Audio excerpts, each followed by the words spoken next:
सभी को राम राम जी, सनातन धर्म की जय और सभी को साधुवाद। कल भी जेके मीडिया ने सबसे पहले एक मुद्दा उठाया कि हमारी जो राष्ट्र भाषा है 575 पोस्टों में से एक पोस्ट भी नहीं, और हमारी जो एक संस्कृति जिसे हम कहते हैं, हमारी प्राचीन भाषाओं में संस्कृत आती है, उसकी भी एक पोस्ट नहीं। अरेबिक की पोस्टें दी गई हैं, पर्शियन की पोस्टें दी गई हैं। अब मुझे कोई बताए कि जम्मू में कौन अरेबिक और कौन पर्शियन पढ़ रहा है, लेकिन संस्कृत की कोई पोस्ट नहीं, हिंदी की कोई पोस्ट नहीं, डोगरी की सिर्फ 3 पोस्टें, और मेरे ख्याल से पंजाबी की भी शायद एक पोस्ट है। देखिए आप कितनी नाइंसाफी है। पंजाबी पढ़ने वाले हमारे इतने लोग हैं, डोगरी पढ़ने वाले इतने लोग हैं, हिंदी पढ़ने वाले हैं। और आज अच्छी बात यह है कि विक्रम रंधावा जी ने सबसे पहले पहल की है, भाजपा के एमएलए और इन सभी बच्चों को अपने साथ लेकर इसका एक पुरजोर जो है इनके खिलाफ है जो ये नौकरियां निकाली गई हैं। विक्रम जी, आप सबसे पहले इन बच्चों के साथ आए हैं, और ये एक बड़ी ना जेन्युइन इशू है कि हिंदी भाषा की एक पोस्ट नहीं। हमारे प्रधानमंत्री जी अंतर्राष्ट्रीय स्तर पर जाकर भी हिंदी में अपना भाषण देते हैं और अपनी हिंदी को कितनी ऊपर पहुंचा रहे हैं, और जम्मू कश्मीर के अंदर ऐसा भेदभाव। देखिए, जब ये सरकार बनी थी ना आशीष जी, तभी कुछ रुझान ऐसे आने लग पड़े थे कि ये कश्मीर से एंटी किसी ने सरकार बनाई है, इसकी नीयत और नीति में शुरू से खोट रही है। जम्मू के साथ इसको भेदभाव करना, पहले भी बड़े बड़ी लोगों ने जब ये मुख्यमंत्री रहे तब भी बहुत बड़े ऐसे इश्यूज उठे थे, तब भी हमारे विधायकों ने इसका पुरजोर हर बार विरोध किया जहां जहां जम्मू नजरअंदाज हुआ। लेकिन बदकिस्मती ये है कि इस बार इसको एहसास रखना चाहिए था कि ये वर्डिक्ट जो है जम्मू और कश्मीर को बराबर मिला है। हम भी 29 विधायक जीत के आए थे, और जम्मू के साथ तो क्या हमारी मातृभाषा के साथ इतना बड़ा खिलवाड़, ये तो कतई भी नहीं होने देंगे।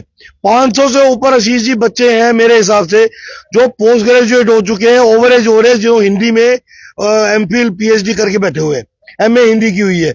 उनका एक सब्जेक्ट था, उनका मन था कि हमने पढ़ाई की है, हमारे माँ बाप ने बड़ी मेहनत करके मशक्कत करके हमें एजुकेशन दिलाई है, जब पोस्टें निकलेंगी हम कहीं लगेंगे, बच्चों को पढ़ाएंगे, अपना परिवार का भी पालन पोषण करेंगे। लेकिन अफसोस लगा, उनको तो झटका लगा, उनका तो कैरियर तबाह हो गया। 8 साल के बाद ये पोस्टें निकाल रहे हो और अगले 8 साल और इंतजार करना पड़ेगा।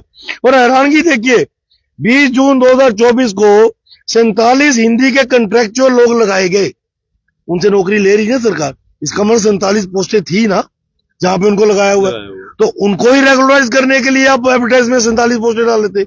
यहाँ 575 का आंकड़ा क्या उमर की सरकार ने कहीं से निकलवाया है क्या, कि किसी ने तय किया कि 575 से ऊपर नहीं जाना है? ये टोटली भेदभाव है।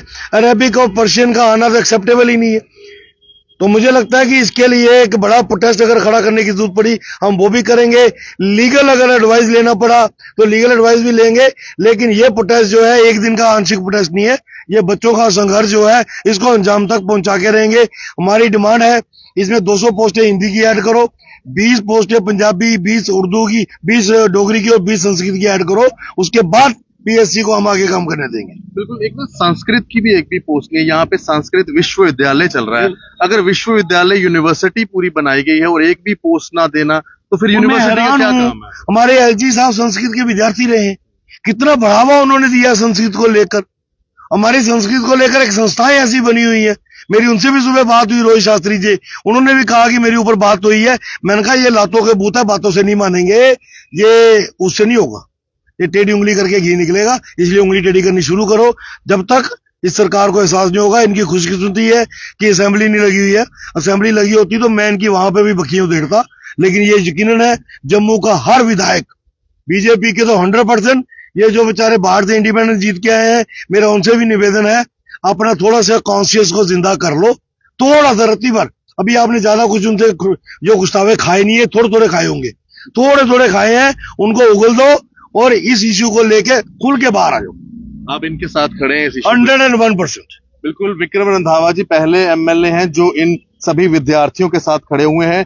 हिंदी के भविष्य को अंधकार में मत डालें, ये इन्होंने बैनर्स अपने साथ लिए हुए हैं। ये 575 पोस्टें हैं और एक भी हिंदी की नहीं, जो हमारी राष्ट्रीय भाषा है। संस्कृत भाषा की एक भी पोस्ट नहीं, अरेबिक की पोस्टें दी हैं 2, यहाँ पे पर्शियन की पोस्टें दी गई हैं। अब आप कोई बताइए, ये 4 पर्शियन की पोस्टें किसने पढ़नी है यहाँ पर, और पंजाबी की एक पोस्ट। आप बताइए, क्या इसमें पंजाबी भाषा के साथ अन्याय नहीं है, हिंदी भाषा के साथ अन्याय नहीं है, संस्कृत के साथ अन्याय नहीं है?